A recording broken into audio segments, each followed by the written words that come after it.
Hello everyone, welcome back to our channel. Hope you are doing well. Today we will learn about the foreign exchange rate. तो आज हम जानेंगे foreign exchange rate के बारे में। Foreign exchange क्या होता है, फॉरेन एक्सचेंज रेट क्या है, कैसे डिसाइड कर होता है, कितनी तरह के एक्सचेंज रेट होते हैं, तो ये सब हम आज की क्लास में डिस्कस करेंगे। So let's start. सबसे पहले लिखते हैं meaning of foreign exchange. Foreign exchange आखिर होता क्या है? Foreign exchange refers to all the currencies other than the domestic currency of a given country. किसी देश की अपनी करेंसी के अलावा बाकी जो भी करेंसी है वो किसी भी और देश की हो, उसको कहा जाता है foreign currency, foreign exchange. Foreign exchange, ठीक है। All currencies other than the domestic currency of a given country. किसी भी देश की अपनी करेंसी के अलावा जो और करेंसी है वो उसके लिए है फॉरेन एक्सचेंज। फॉरेन एक्सचेंज जैसे फॉर एग्जांपल इंडिया की डोमेस्टिक करेंसी क्या है? Indian rupee. Indian rupee rupees. तो इंडिया के लिए यूएस डॉलर, पाउंड, दिनार, येन, जितनी भी बाकी करेंसीज हैं वो हो गई फॉरेन एक्सचेंज इंडिया के लिए। तो अपने देश की करेंसी के अलावा बाकी जो सभी करेंसीज हैं चाहे वो किसी भी देश की हो वो होती हैं फॉरेन एक्सचेंज। जैसे इंडिया के लिए इंडियन रुपी इंडिया की करेंसी है, अपनी करेंसी है, डोमेस्टिक करेंसी है। तो बाकी जो करेंसीज हैं जैसे पाउंड, डॉलर, येन, ये सब हो गई फॉरेन एक्सचेंज इंडिया के लिए, ठीक है। अब जैसे यूएस के जो पीपल हैं, यूएस के लोगों के लिए डॉलर उनकी अपनी करेंसी हो जाएगी, डोमेस्टिक करेंसी, और बाकी करेंसीज जैसे इंडियन रुपी, येन, पाउंड, ये सब हो जाएगा फॉरेन एक्सचेंज, ठीक है। और जो लोग यूके में रहते हैं उनके लिए पाउंड हो गई उनकी डोमेस्टिक करेंसी, और बाकी करेंसीज जैसे यूएस डॉलर, येन, इंडियन रुपी, ये सब हो गया फॉरेन एक्सचेंज, ठीक है। हम इंडिया के पॉइंट ऑफ व्यू से देखते हैं। इंडिया में इंडियन रुपी हमारी डोमेस्टिक करेंसी है, तो यूएस डॉलर, पाउंड, दिनार, येन, ये सब है फॉरेन एक्सचेंज इंडिया के लिए। किसी भी अन्य देश की आप कह सकते हो करेंसी, मुद्रा, अपने देश के अलावा वो हो जाएगा फॉरेन एक्सचेंज। क्लियर? आगे देखते हैं। अब फॉरेन एक्सचेंज रेट क्या होता है? फॉरेन एक्सचेंज समझ आ गया हमें क्या है? फॉरेन एक्सचेंज रेट क्या है? Foreign exchange rate is the rate at which one currency can be converted into another currency. एक रेट जिसमें एक करेंसी को दूसरे करेंसी में बदला जा सकता है। Example, $1 can be obtained by paying 19 Indian rupees. So exchange rate is $1 90 rupees. तो एक्सचेंज रेट का मतलब हुआ एक करेंसी को किस रेट पे दूसरी करेंसी में कन्वर्ट किया जा सकता है। मतलब हमें अगर डॉलर चाहिए, इंडिया में किसी पर्सन को डॉलर खरीदना है, तो उसको कितने इंडियन रुपये देने पड़ेंगे $1 के लिए? अब आज $1 की वैल्यू है, मान लेते हैं 90 इंडियन रुपीज़। तो अगर आपको $1 खरीदना है तो उसके लिए 90 इंडियन रुपीज़ देने होंगे। तो एक्सचेंज रेट का मतलब होता है वो रेट जिसमें एक करेंसी को दूसरी करेंसी में कन्वर्ट किया जा सकता है। मतलब हमें अगर किसी और देश की करेंसी खरीदनी है तो अपने देश की कितनी करेंसी पे देनी पड़ेगी, उसको कहते हैं एक्सचेंज रेट। एक्सचेंज रेट जिसमें इस वो रेट जिससे करेंसी दूसरी करेंसी में बदली जा सकती है। अब जैसे डॉलर की वैल्यू है 90 इंडियन रुपीज़, तो किसी को $1 लेना है तो उसको 90 इंडियन रुपीज़ देने होंगे, ठीक है। अब जैसे पाउंड की वैल्यू मान लेते हैं 80 रुपीज़, 80 इंडियन रुपीज़। तो अगर किसी को 1 पाउंड खरीदना है तो 80 इंडियन रुपीज़ देने होंगे। तो ये हो गया एक्सचेंज रेट। एक्सचेंज रेट वो रेट जिसमें एक करेंसी को दूसरी करेंसी में कन्वर्ट किया जा सकता है। अब देखते हैं types of foreign exchange rate. Foreign exchange rate क्या होता है हमें समझ आ गया। कितने टाइप के फॉरेन एक्सचेंज रेट होते हैं? फिक्स्ड एक्सचेंज रेट होता है, फ्लोटिंग एक्सचेंज रेट और मैनेज्ड फ्लोटिंग रेट। देखते हैं तीनों। सबसे पहले फिक्स्ड एक्सचेंज रेट।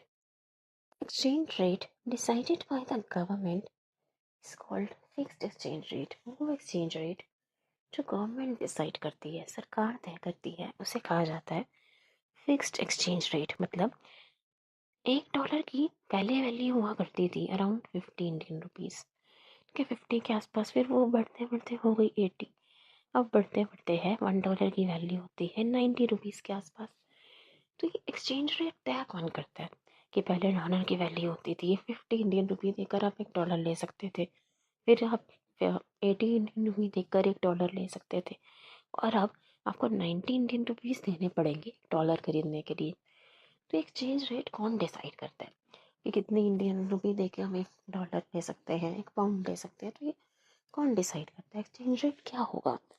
जब ये एक्सचेंज रेट गवर्नमेंट डिसाइड करे, सरकार तय करती है, the exchange rate decided by the government is called fixed exchange rate. जो एक्सचेंज रेट गवर्नमेंट डिसाइड करती है तो उसे हम कहते हैं fixed exchange rate. It does not very with the changes in demand और सप्लाई ऑफ फॉरेन एक्सचेंज। और फॉरेन एक्सचेंज की कितनी डिमांड है, कितनी सप्लाई है, उससे फ़र्क नहीं पड़ता। इसमें सरकार तय करती है कि एक्सचेंज रेट क्या होगा। तो मान लेते हैं पहले सरकार ने $50 इंडियन रुपीज़ तय किया हुआ था कि $1 लेने के लिए आपको 50 इंडियन रुपीज़ देने पड़ेंगे, ये एक्सचेंज रेट था। फिर सरकार ने डॉलर की वैल्यू बढ़ा के अब कर दी 90।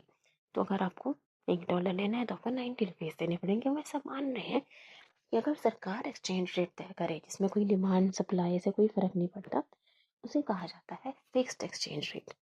Fixed exchange rate it does not very with the changes in demand और सप्लाई ऑफ फॉरेन एक्सचेंज। अब डॉलर की कितनी डिमांड है, कितनी सप्लाई है, उससे नहीं फ़र्क पड़ता। अगर government fixed exchange rate decide करे, ठीक है, मार्केट फोर्सेस के इंटरफेरेंस के बिना, तो उसे कहा जाता है फिक्स्ड एक्सचेंज रेट, जिसे गवर्नमेंट डिसाइड। ठीक है।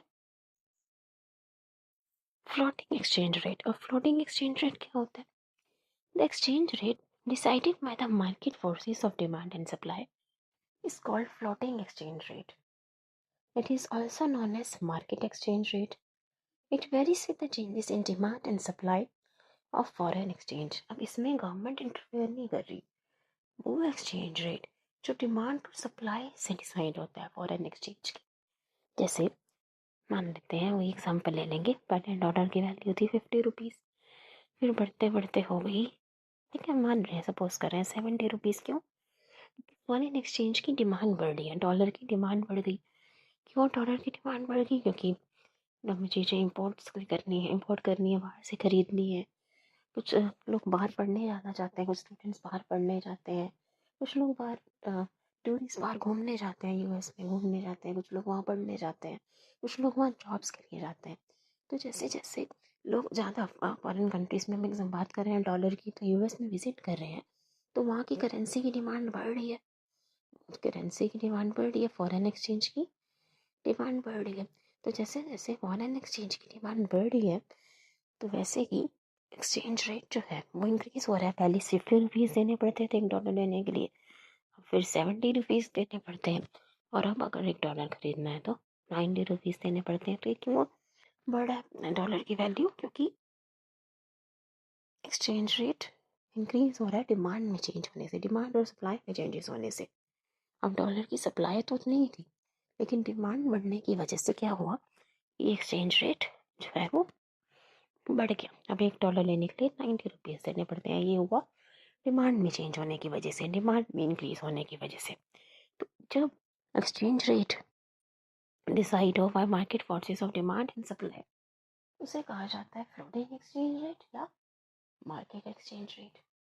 ठीक है।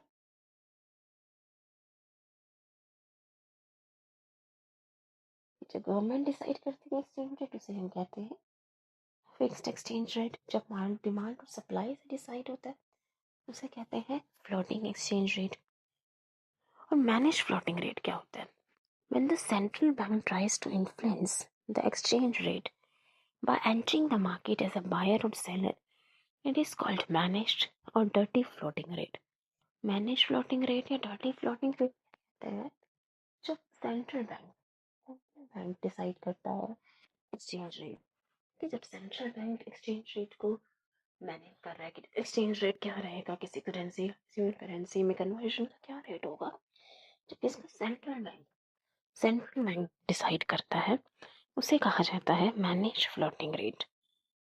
मैनेज्ड या फिर डर्टी फ्लोटिंग रेट भी कहते हैं। ठीक है। तो जब गवर्नमेंट एक्सचेंज रेट डिसाइड करे तो उसे फिक्स्ड एक्सचेंज रेट कहा जाता है। जब मार्केट फोर्सेस डिमांड और सप्लाई की वजह से एक्सचेंज रेट डिसाइड हो उसे फ्लोटिंग एक्सचेंज रेट या मार्केट एक्सचेंज रेट कहा जाता है। जब सेंट्रल बैंक एक्सचेंज रेट को डिसाइड करता है उसे मैनेज फ्लोटिंग रेट या डर्टी फ्लोटिंग रेट कहा जाता है। अब देखते हैं हम sources of demand for foreign exchange. हमें फॉरेन एक्सचेंज की ज़रूरत क्यों? जैसे अगर हम इंडिया की बात करें तो इंडिया के लिए जो बाकी करेंसीज डॉलर पाउंड इन सब की ज़रूरत क्यों पड़ती है? क्यों फॉरेन एक्सचेंज की ज़रूरत होती है? Number one, import of goods and services. हम हमें किसी और कंट्री से कुछ गुड्स सर्विस इम्पोर्ट करनी है, वहाँ से खरीदनी है तो उन्हें उस करेंसी में पे करना पड़ेगा, तो इसके लिए फॉरेन एक्सचेंज की ज़रूरत है। Income payments in the form of interest, wages, profits, ठीक है, gifts, donation, payments, lending money and repayment of loans. मतलब आपको लोन पे करना है, फॉरेन कंट्री में किसी को लोन पे करना है तो उनकी करेंसी में देना होगा, तो इसलिए फॉरेन एक्सचेंज चाहिए होगा। रीपेमेंट ऑफ लोन्स, अगर हमने किसी और कंट्री से लोन बोरो किया है तो उनको वापस करने के लिए उनकी करेंसी में पे करना होगा, तो उसके लिए फॉरेन एक्सचेंज चाहिए होगा। आपको किसी और कंट्री में कोई गिफ्ट भेजना है, कोई डोनेशन पेमेंट करना है, तो उसके लिए फॉरेन एक्सचेंज उनकी करेंसी में पे करना होगा।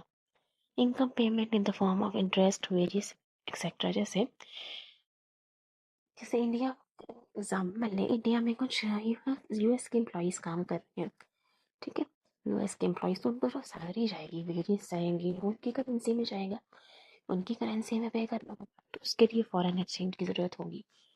उनको प्रॉफिट पे करना है तो उसके लिए फॉरेन एक्सचेंज की ज़रूरत होगी, तो ये डिमांड हो गया।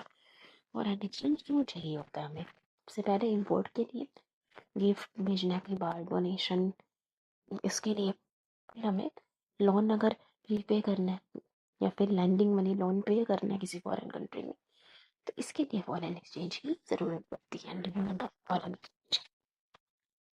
फिर है sources of supply of foreign exchange. जब हमारे पास फॉरेन एक्सचेंज आता कहाँ कहाँ से, देख दिया कि हमें ज़रूरत क्यों होती है फॉरेन एक्सचेंज की, किसी और देश की करेंसी की ज़रूरत क्यों है हमें, हम आते कहाँ से है कहीं और करेंसी। सप्लाई के सोर्सेज क्या है? सबसे पहले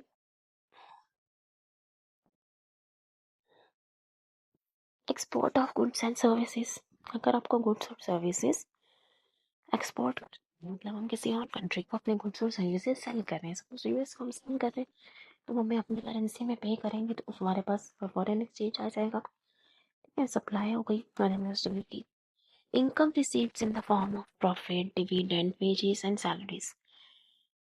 अब जैसे वेजेस एंड सैलरीज, कोई इंडियन है, ठीक है, इंडिया का रेजिडेंट है जो यूएस यूके कहीं पे काम कर रहा है, तो उसको जो सैलरी मिलेगी, वेजेस मिलेगा, तो वो वहाँ से फॉरेन एक्सचेंज आ जाएगा, ठीक है। प्रॉफिट, डिविडेंड, आप किसी ने शेयर खरीदे हुए हैं किसी फॉरेन कंट्री के किसी कंपनी में, तो उनको जो प्रॉफिट और डिविडेंड की पेमेंट होगी उससे फॉरेन एक्सचेंज आ जाएगा। Borrowing funds and receiving repayment of loans with foreign countries. Borrowing funds, अगर ऐसे इंडिया किसी फॉरेन कंट्री से लोन लेती है तो वहाँ से फॉरेन एक्सचेंज आ जाएगा। And receiving repayment of loans from foreign countries, India ने मान लेते हैं किसी फॉरेन कंट्री को लोन दिया था, तो जब लोन दोबारा उन्होंने पे किया, रीपे किया, तो वहाँ से फॉरेन एक्सचेंज आ जाएगा। थ्री हो गए sources of supply, export, income received, borrowing funds and receiving repayment of loans from foreign countries. तो ये बात हुई हमारी फॉरेन एक्सचेंज की, फॉरेन एक्सचेंज रेट। उसके नेक्स्ट क्लास में डिस्कस करेंगे डिवैल्यूएशन, डेप्रिसिएशन, रिवैल्यूएशन, एप्रिसिएशन क्या होता है, ये सब डिस्कस करेंगे डिटेल में। अभी हमने बेसिक इंट्रोडक्टरी क्लास की जहाँ हमने मीनिंग देखी कि फॉरेन एक्सचेंज क्या होता है, फॉरेन एक्सचेंज रेट क्या है, कितनी तरह के फॉरेन एक्सचेंज रेट होते हैं, कौन कौन डिसाइड करता है, एक बार रिवाइज करने। फॉरेन एक्सचेंज है क्या? All currencies other than the domestic currency of a given country, हमारे देश की करेंसी के अलावा जो बाकी फॉरेन करेंसी है किसी भी कंट्री की, उसे फॉरेन एक्सचेंज कहा जाता है। जैसे इंडिया की अपनी करेंसी है इंडियन रुपी, तो इंडिया के लिए डॉलर, येन, पाउंड, दिनार, ये सब क्या होंगे? Foreign exchange. Foreign exchange rate क्या है? वो रेट जिसमें एक करेंसी को दूसरी करेंसी में कन्वर्ट किया जा रहा है, एक्सचेंज किया जा रहा है, उसे कहते हैं exchange rate, foreign exchange rate. जैसे कि आपको $1 चाहिए तो उसके लिए आपको 90 इंडियन रुपीज़ देने पड़ेंगे। तो ये हो गया फॉरेन एक्सचेंज रेट। टाइप क्या है फॉरेन एक्सचेंज रेट की? फिक्स्ड एक्सचेंज रेट, जिसको डिसाइड करती है गवर्नमेंट। फ्लोटिंग एक्सचेंज रेट, जो कि market forces of demand and supply से डिसाइड होता है। मैनेज फ्लोटिंग रेट या डर्टी फ्लोटिंग रेट को सेंट्रल बैंक डिसाइड करता है।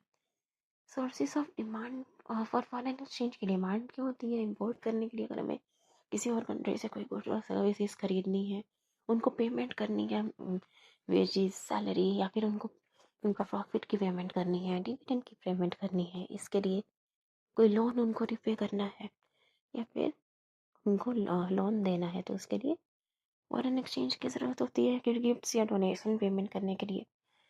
सप्लाई आता कहाँ से है फॉरेन एक्सचेंज? एक्सपोर्ट। जब आप एक्सपोर्ट करोगे गुड्स एंड सर्विसेज, जब हमारे कंट्री से गुड्स और सर्विसेज खरीदेंगे, तो हमारे पास फॉरेन एक्सचेंज आ जाएगा। फिर income receipt in the form of profit, dividend, wages and salaries.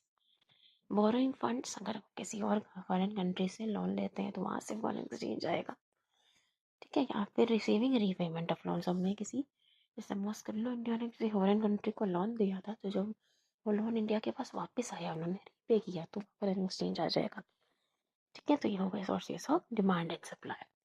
So that's about the foreign exchange rate part 1. Thank you everybody.